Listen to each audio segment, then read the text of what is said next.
UAE में 57 बांग्लादेशियों को jail में डाल दिया गया है। इनमें से 3 को तो लाइफ इम्प्रिजमेंट यानी उम्र कैद की सजा हुई है। तो भाई साफ है कि इन बांग्लादेशियों ने यूएई में कोई बड़ा कांड कर डाला है। ये है वो कांड। ये प्रोटेस्ट देख रहे हैं आप, ये प्रोटेस्ट यूएई की सड़कों पर हो रहा है और करने वाले हैं बांग्लादेशी। तस्वीरें 19 जुलाई की हैं। यूएई में रहने वाले सैकड़ों बांग्लादेशी सड़कों पर उतर आए, नारेबाजी करते हुए जुलूस निकाल लिया और रास्ता जाम कर दिया। अब तक यूएई में रहने वाले बांग्लादेशियों से लोगों को सहानुभूति थी, लेकिन अपनी ही सरकार के खिलाफ यूएई में प्रोटेस्ट करने निकले इन बांग्लादेशियों ने यूएई को भी बांग्लादेश समझ लिया। वहां भी दंगे भड़काने की पूरी कोशिश की। वो तो यूएई की पुलिस ने मुस्तैदी दिखाते हुए मामला संभाल लिया, नहीं तो ये यूएई को भी जलाने की पूरी तैयारी में थे।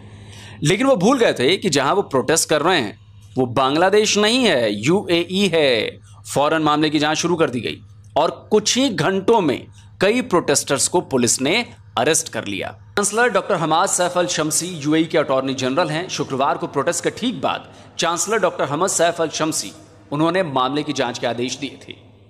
20 जुलाई को उन्होंने बांग्लादेशियों के इस प्रोटेस्ट को लेकर अपना स्टेटमेंट जारी किया।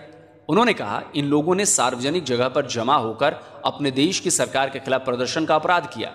सार्वजनिक और निजी संपत्ति को नुकसान पहुंचाने के इरादे से ट्रैफिक रोका, अशांति पैदा की और कानूनों का उल्लंघन किया।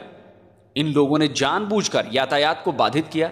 इसके साथ ही दूसरे लोगों को भी इसमें शामिल होने के लिए उकसाया और इसके रिकॉर्डिंग कर ऑनलाइन प्लेटफॉर्म्स पर टेलीकास्ट किया। यह राज्य की सुरक्षा और सार्वजनिक व्यवस्था के खिलाफ अपराध है और यूएई के हितों को खतरे में डालता है। 30 इन्वेस्टिगेटर्स इस मामले की जांच कर रहे थे। Abu Dhabi federal appeal court में यह साबित हुआ कि पकड़े गए लोग गैर कानूनी प्रदर्शन में शामिल थे, तो कोर्ट ने इनके खिलाफ सजा का ऐलान कर दिया।